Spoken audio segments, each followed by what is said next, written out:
Kaamera jookseb selgelt, ma siis alustan. Tere tulemast!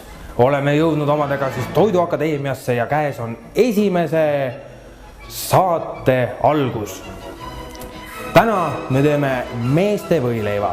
See on väga lihtne, ent seda tuleb vaikselt harjutama hakata. Kõigepealt tuleb võtta munad ja ära pesta. Ja kuna me oleme Toiduakadeemias, siis natuke akadeemilist juttu ka. Munasid peab pesema just nimelt sellepärast, et munakoore peal on peidus salmonelloosi bakter ja me ei taha, et ta siia toidu sisse jõuab. Kui munad on pestud, võtame ühe panni, süütame tule ja valame panni peale tilgaõli. Niimoodi.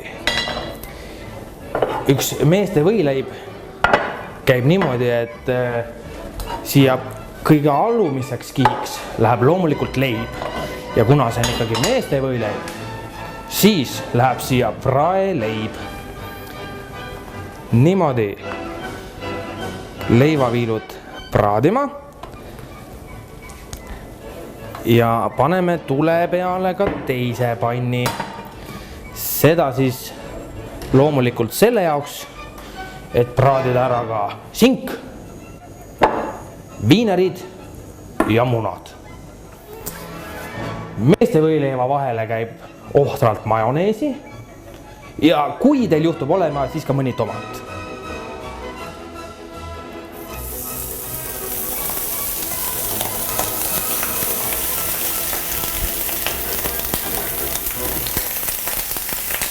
Esimene kiht meeste võileivast on siis praeleib.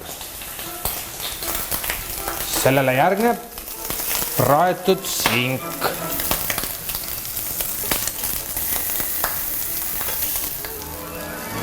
Niimoodi mõnusalt sinki. Seejärel jällegi leib. Need leivaviilud paneme praegu hetkeks kõrvale ja läheb peale siis ühele pannile muna ja teisele viiner. Alustame viinerist.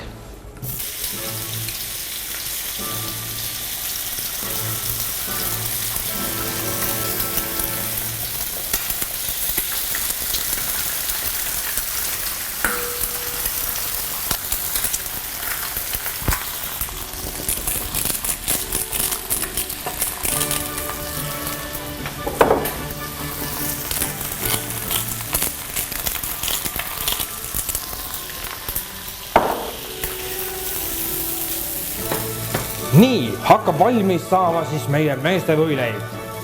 Ja õige meeste võileib käib loomulikult mõnusa grillkastmega. Ja veel kord kordan, et kui teil juhtub olema mingisugust tomatit või muud mõnusat rohelist asja, siis loomulikult võib ka seda panna. Aga meeste võileiva juures ei ole see kohustuslik. Kuld pruunikeseks on küpsenud ka meie viinerid, mis on kindel lisand meeste võileival. Need ei pea isegi siia kihi vahe peale minema. Need on siia ümber vaja panna. Ja väga oluline osa meeste võileivast on siis praemuna. Ja praemuna võib siis praadida ühelt poolt, kahelt poolt, võib jätta ka veidi tooreks, nii nagu maitse-eelistused välja on kujunenud. Nii. Klassikalises meeste võileivas käib loomulikult 2 praemuna.